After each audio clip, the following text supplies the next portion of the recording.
Welcome to the Meadowlands, where it's Week 9 of the NFL on CBS, and the stakes are high as Todd Bowles knows his 4-3 Jets cannot afford a third straight loss, while Gus Bradley and the 2-5 Jaguars are remarkably just a win out of first place. Today's game is being broadcast in Spanish where available using the SAP button on your television. Kickoff is next. It is such a beautiful day. You have to recheck the calendar to make sure it is November. 56 degrees, and the sun is shining. The sun is shining on Jamie Erdahl downstairs. Jamie. Thanks, Greg. Ryan Fitzpatrick playing today with that torn ligament in his left thumb, his non-throwing hand. He's playing with a molded brace on his hand, as Trent mentioned, because he's got to keep that thumb stabilized. He told us with that torn ligament, his thumb can come all the way back and hit that wrist, so he's got to keep that brace on all game. He also told us that this thumb needs to be surgically repaired and said he probably will not wait until the end of the season to undergo that surgery. So the logical schedule might be this upcoming Friday. The Jets play Thursday Night Football, Greg, giving the quarterback more than the usual amount of time to come back from that procedure.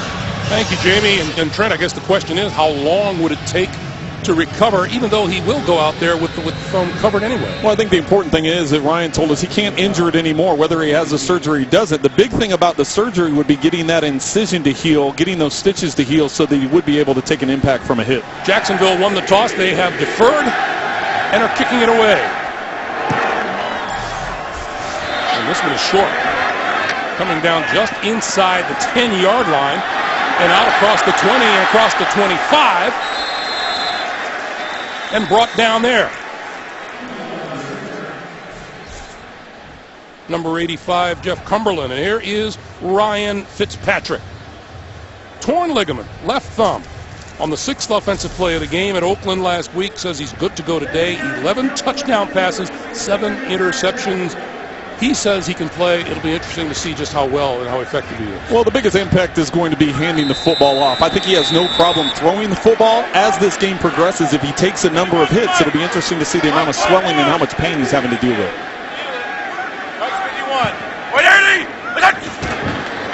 Chris Ivory.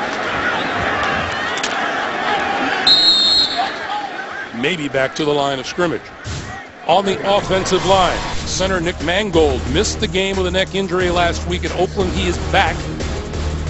And the Jets want to get back to running the football and running it well, and that's on number 33, Chris Ivory, to get the job done today. Brian Winters starting alongside Mangold in place of Willie Colon, who is out with a knee injury. And you mentioned Greg Mangold being back in there and how comfortable he is with Ryan Fitzpatrick. He said that was important in dealing with the thumb injury. Fitzpatrick throwing, tipped at the line of scrimmage, and it falls incomplete. Helping to anchor the Jaguars' defensive front four, number 75, Jared Odrick, 5 years in Miami, his first season in Jacksonville.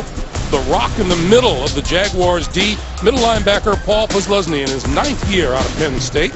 And in the secondary, cornerback Aaron Colvin, the team sack leader with 3.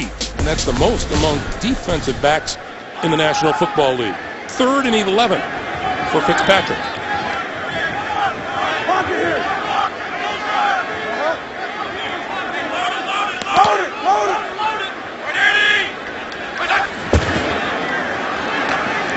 Got it away, far side of the field, incomplete. Thrown in the direction of Brandon Marshall. And it's a 3-and-out for the Jets. Well, that's exactly what the Jets didn't want to happen. Chan Gailey had talked to us about trying to get that run game going, trying to get something positive on 1st and 2nd down. You want to stay out of 3rd and long, especially against Jacksonville, because that's when they come up with their unique pressure and blitz packages.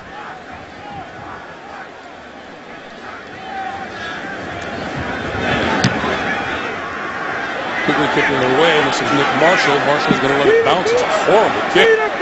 And it took a Jacksonville bounce, and Blake Bortles is going to get terrific field position at about his own 43-yard line. Here comes Bortles, 2nd year out of Central Florida at the controls. 15 touchdown passes, 8 picks, 3 of which have been returned for touchdowns. But you like his upside, don't you? He has a good arm. He has a big arm to be able to make all the throws. He has the mobility in the pocket to buy time. And, you know, he has some targets with Allen Hurns and Allen Robinson and a healthy Julius Thomas back. So he has the ability to spread the ball around as well. That's T.J. Yeldon in the backfield behind him,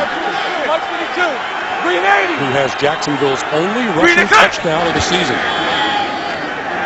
Bortles Stepping up, throwing a short one is complete to Allen Robinson. Anchoring the offensive line, number 61, Stefan Wisniewski, the fifth-year center out of Penn State. And how about those two second-year wide receivers? Allen Robinson, number 1 in the NFL.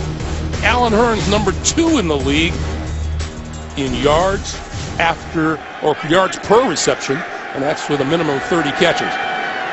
They're two good ones. 2nd and 5. This is Yeldon. Changing direction, nowhere to go. Sheldon Richardson with the stop. The Jets boast the NFL's number 3 defense and number 1 against the run in the league.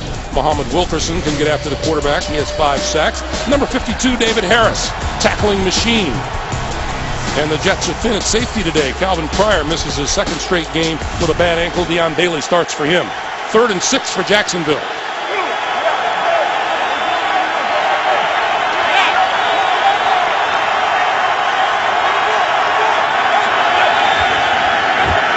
Here come the Jets. Bortles shaking his way out of trouble and diving for the first down inside the Jet 45 to the 43. Well, that's the positive thing that Blake Bortles can do. I mentioned the fact he can utilize his legs. They had great coverage. There was nowhere to go with the football. The pocket was closing around him quickly. He stepped up in the pocket, kept his eyes upfield, wanted to get rid of it, but then saw the lane to where he could go get the first down. Nobody was assigned to him in that pressure package. He was able to pick up the first. So Jacksonville now at the Jet 42.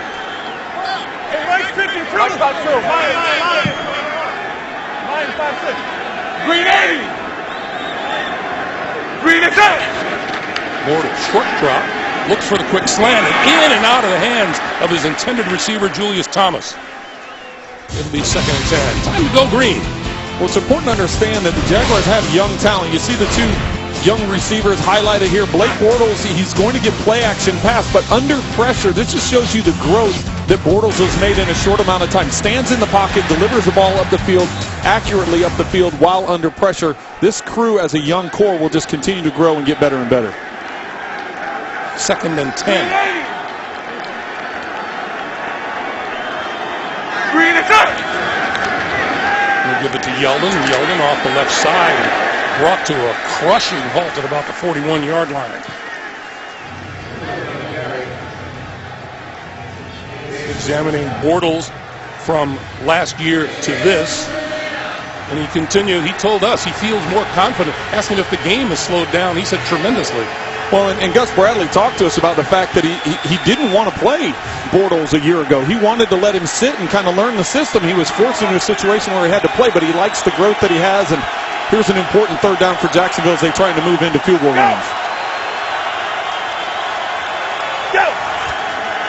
Bortles on 3rd and 8, throwing to Yeldon out of the backfield. 1st down and more, inside the 30, inside the 25. And knocked out of bounds at about the Jets' 20-yard line by Marcus Williams. And Greg, Jacksonville just said, to heck with trying to get in the field goal range. I want to get a 1st down and keep this drive moving, try and get it in the end zone. Perfectly set up with the Jets bringing pressure, dumping it off to the outside, and with the screen set up, able to pick up the 1st down down the left sideline. And now they've got that 1st down and right at the 20-yard line. Bortles 2 out of 3 throwing. That one good for 21 yards. Yeldon looking for a place to cut back, can't find one. He's bumped out of bounds. He even lost a yard on the play. Demario Davis and Antonio Cromartie forcing him out. Well, and that's not something you want to do if you're TJ Yeldon. With this rush defense, the fact they're number 1 in the National Football League, they like to put a wall up front and then have their linebackers flow. There's a reason why David Harris has been the tackle leader in this organization for such a long time. It's because he has that wall in front of him. If Yeldon's going to stretch it, then all of a sudden the guys can respond and make the tackle. Number 81, Brian Walters, onto the field for the Jaguars on 2nd and 11. He's in the slot to the near side. Quick pass far side, and that is Allen Robinson, and Robinson is wrapped up. Looks like forward progress will be the 22. Buster Skrine and Darrelle Revis closing on him. Well, and Skrine does a good job of splitting the receivers there. You think you have 2 blockers and 1 guy to block just to get some positive yards. Skrine reads it before the receivers do. He's able to